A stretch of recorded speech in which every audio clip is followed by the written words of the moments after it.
Good Sunday morning. It is going to be a dreary day today, tomorrow, with windy conditions, a lot of clouds, some drizzle, mist, maybe some showers at times.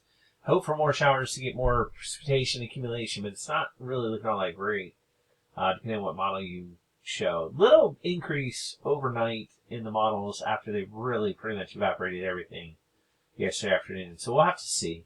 I'm not really expecting much, but hoping for a bit. So today, tomorrow, low to mid 60s. Get into the 60s to near 70 on Tuesday, Wednesday, then back to cooler conditions for a couple days and back to nicer conditions near 70 next weekend. But dry conditions pretty much after tomorrow for this foreseeable future. And you can see that here. Here we are today. This is the low that's off the East Coast. Causing a lot of onshore winds. Now this low is kind of elongated out, so you're seeing the main one here. That's the problem with it. It all truly consolidated into a powerful low pressure. I think we would have seen more precipitation than what we see. This looks a little more wet than it actually has been.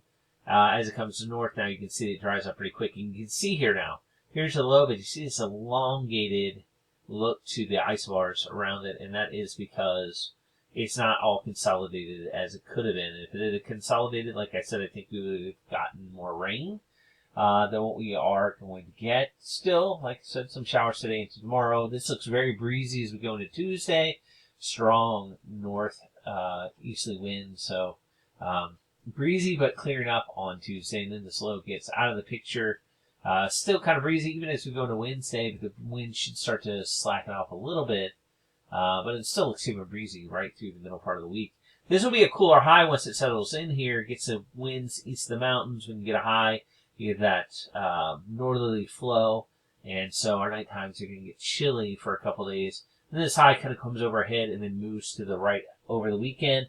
And once it's south and east of us, now we're getting the return flow. So this is going to warm us up. So 70s into the weekend, maybe even a little bit warmer. 70s next week. Then we're going to watch for the next set of precipitation somewhere in the middle part of next week.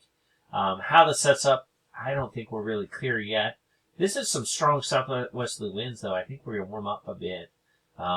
We may see another 80-degree day. There's a lot of wind. There's a strong low in the middle part of the country. So we'll see how this pans out. Once we get on the backside, we get a lot of the northwesterly winds. That will cool us down again after we warm up maybe for a couple days. That's a pretty strong low pressure system as it goes up in the northern part here. And then we got a really strong low in the middle part of the country. If this comes true, there's a really strong southerly flow. A lot of warm up happening. And also then on the backside, maybe even some snow as it goes up in the northern parts.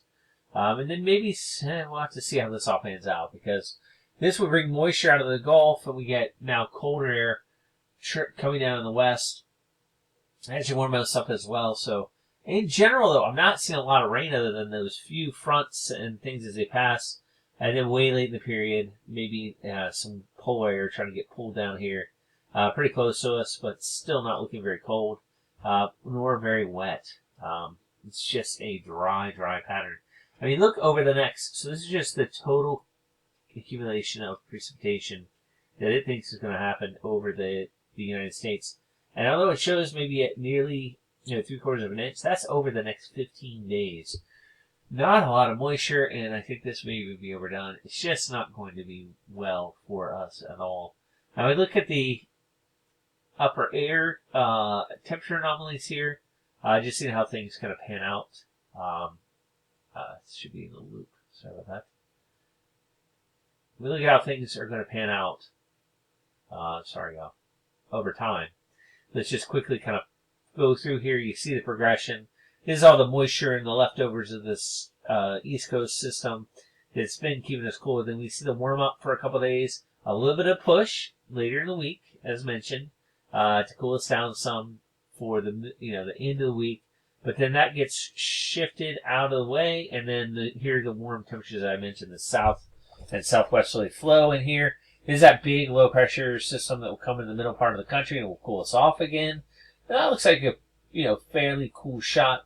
But then here's that dramatic warm out. As the west gets really cold, it's going to shoot warm temperatures in our direction. This low over the east is going to protect us probably from getting warm quickly, but it will eventually give way to stronger southwesterly winds. And then, as I said, then another warm up comes as another cold shot and tries to come into some part of the country. Now, this may be a little more, of a cold shot for a bit, but it does not look like it's going to stay long. And at one point, I saw a cross-polar flow possibly setting up at this point in the long term, but nothing's really happening. So again, if we go to the forecast, we'll look at two things. Here's the overall rain forecast for the next 7 days, and I'll get local here in a second. Let's get it realigned. Local for our rain, and this is really because of the day. Tomorrow, maybe we get up a quarter of an inch. We'll have to see what happens. Not a lot of heavy rain, just freezing, kind of damp, really. And then if we look at the forecasted temperatures, I should say, the long range. Here's that cooler air trying to hold on the East Coast, as I mentioned, over the next week, but going towards near normal even by the weekend. And then in the longer range, we look headed towards slightly above normal as west cools down. So that's kind of what we have coming up. And so lots to talk about there, but not a lot of rain. And we really need it as the drought remains strong. Have a good rest of your Sunday and a great week ahead.